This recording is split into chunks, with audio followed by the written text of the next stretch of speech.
Hello and welcome to the Sweet Southern Sports Podcast, where we talk about SEC sports. Today I'll be looking at the 2025 football SEC team tiers. I'm just kind of seeing where we think they'll end up at the end of the year. So here are the tier levels. So we have the CFP title contenders, so who can win it all. The CFP locks, so who we think will definitely make the playoffs at least. The CFP bubble, so who are those teams who could be right inside the playoff, or maybe they just miss it. Um, the bowl game tier, so just making sure that they get to a bowl game, and then the early off season, so those teams that we think will fall a little short of making it to those 6 wins this year. So, for the CFP title contenders, there's three teams that stand out. So you see the Alabama Crimson Tide, the Georgia Bulldogs, and then the Texas Longhorns. When it comes between these three teams, there's just so much talent spread throughout these rosters. So Alabama is extremely good at the wide receiver spot. They have a new quarterback who will be taking the snap, so it won't be Miller like these past couple of years. But he is super talented. Ty Simpson, super talented. So really excited to see him throwing the ball around the yard. But when it comes to, they have Ryan Williams at the wide receiver spot, and a lot of returning talent. But then also on that defense, their secondary is so good. Really balanced team. There's just really skill everywhere that you look. I think this team could be poised to make, especially later in the year, a late run for the title. The Texas Longhorns have been a hot topic with Arch Manning leading at quarterback. Obviously, they have a lot of attention going to the team based on him, but this defense is actually the highlight for this team. I think this defense will be one of the best in the country. They have stars at like every level of the defense. This team is going to be extremely aggressive defensively, and I think they're going to give a lot of problems for opposing teams. And then you have the Georgia Bulldogs. Georgia, when it comes to their team this year, they're pretty balanced overall as a team. The scariest position would be their quarterback position, with Stockton taking the taking the lead for the quarterback spot, leading on the team. But usually, if you actually look back at Kirby Smart's history, this is usually when Georgia's at its best. So if you look back at like Stetson Bennett, you have Jake Fromm. There's like lots of usually the lower end quarterbacks are these kind of funky guys who does really well for Kirby Smart in the past at Georgia. So I expect this team to be shockingly at a higher level than people even think. So next is the CFB locks. Obviously, other than the title contenders up there, really the SEC is one of those really deep leagues, but it's really spread out, and this is why. And you're going to see in this next slide here for the CFP bubble. So, as you see, there are 7 teams located that I have on the CFP bubble this year. So you have the LSU Tigers, the Oklahoma Sooners, the Texas A&M Aggies, the South Carolina Gamecocks, the Tennessee Volunteers, the Ole Miss Rebels, and the Florida Gators. So, like looking through these teams, again, you see there's 3 like really strong top teams in the SEC, but there's like a lot of teams that are going to be just fighting to see if they can make the playoff. A lot of records will be coming in either at that 10-2, 9-3 on these teams, maybe 8-4, and they just come a little bit short. But the schedules are so difficult that they could get a really big push by the committee to go into the playoffs. So the LSU Tigers, they have a great explosive offensive unit on the outside.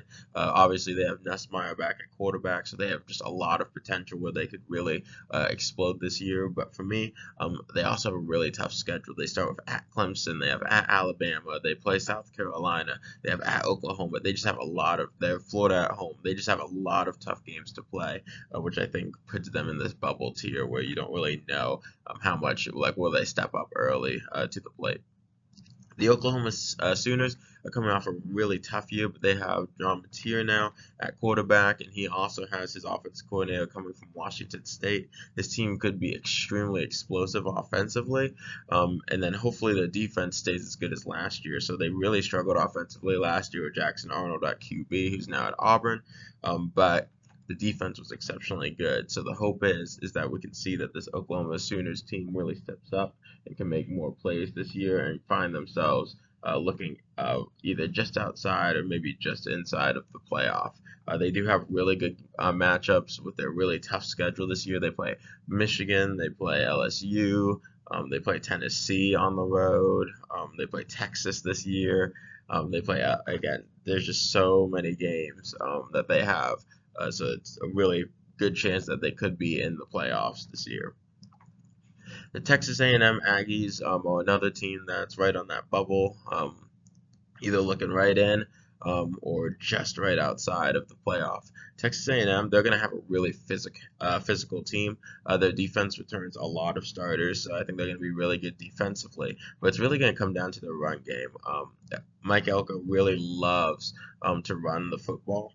And I think that's going to show a lot in his teams. They're going to be really good in the trenches, and I think they're going to squeeze away the life out of a lot of teams that they play by just running the football, doing a lot of ground and pound. So there's a high possibility that the Texas A&M Aggies could shock a lot of people this year, and they also have a great schedule. The SEC schedule actually shakes out pretty well for them, not too terrible. But on top of that, they get Notre Dame. That they're going to go to Notre Dame and play them, and then they get to go to Texas. So there's a lot of opportunity for some big wins there too. South Carolina is another one. This one's a little bit on the lower side of the bubble teams. They could shock some people. They really just have sellers um, at QB, and this guy's a monster. Really could win some crazy games this year, and if he does do that, who knows? This team could shock a lot of people. And then defensively, they also have some really good pieces. So again, South Carolina is a team that could shock some people. Tennessee is one of those teams that I think they really do have a solid, like one of the easiest schedules in the SEC this year. Obviously, they lost their quarterback over the offseason and got another one stepping in. But if this quarterback does anything like just like being just a pretty good quarterback, even standard, they could go 9-3 pretty easily, and then who knows, one upset and they could go 10-2. So this is one of those teams that people are not paying very close attention to. But if they come back looking like last year's team, they could be really special. Ole Miss, you never know of Lane Kiffin. He always has those guys playing really well. His offensive schemes always set them up for success. They do have Simmons at QB now. People are really excited about him. Some people are really high on him. Some people don't think so. This is one of those teams that really could be like one of those 7-5 teams where you could see them pop up to like 9-3, 10-2, even if they go bananas. So that's one of those teams to watch. The Florida Gators are the last one on the bubble team that I have here, so their season really comes down to can they handle their really tough schedule, and then can DJ Lagaway stay healthy. This team has a really good returning defense, really stout pieces on the offensive side of the ball, even at running back with Baugh. If Lagaway could stay healthy and lead the team, they have a chance to have some really big wins, but they have the toughest schedule in the country. So they play at Miami, at LSU, Georgia, and Jacksonville. They play Tennessee at home, Florida State at home, at Ole Miss. This team just has a brutal schedule when it comes down to it. So for the Florida Gators, it really comes down to can they win those big close games, and can DJ Lagaway lead them to the playoffs this year, or even just to the bubble. Bowl teams. So these are the teams that I don't think will be able to make it to that bubble tier. I think Auburn specifically, excuse me, they have a really good team this year, really explosive at the wide receiver position. I think it really just comes down to Jackson Arnold, who was really up and down at Oklahoma with a lot more downs. I think he's going to struggle in some games. That's going to kind of hold them back from being on that bubble conversation. But they could have a really good year this year if they can just get some wins, especially if they can win early on. So they open the season at Baylor, and then they have two easy games, and they have at Oklahoma. It's going to be a really big deal that they can hopefully get one of those wins early, just so because the back end, like the middle part of their schedule, gets a lot easier than the front end and the back end. And then Missouri, I think they're just going to have a down year. They've been pretty good these last few years. They just have a lot of question marks with a lot of transfers. I think they're just going to have an off year, kind of a rebuilding year for that team. And then looking at the early offseason teams, I think Vandy, I love the confidence of Pavia at quarterback. I just don't think they have the ability to get the wins with the tough SEC schedule. I think Arkansas will have a really good year this year for Arkansas. They just have a really tough schedule. They probably have a top five hardest schedules in the country. I just don't think they're going to be able to handle it. So I don't see them getting to 6 wins. Mississippi State, I think, will have a very improved team, but again, it's just the SEC. It's going to be too much for them. I don't think they're going to be able to move the football enough to score for a lot of the offenses that they run into. And then Kentucky, it just feels like it's about the time that Stoops is probably going to be down at Kentucky. He's just kind of been going downhill. It was really high at one point, but it just kind of feels like it's time for him to pass the torch. I think that will show up a lot this year. All right, so final slide. This is just looking at the tiers. So the SEC is really balanced. That's really the main thing to look at here. Having 10 out of 16 teams with a potential for a CFP spot is absolutely crazy. So, and with 75% of the conference likely to play in a bowl game.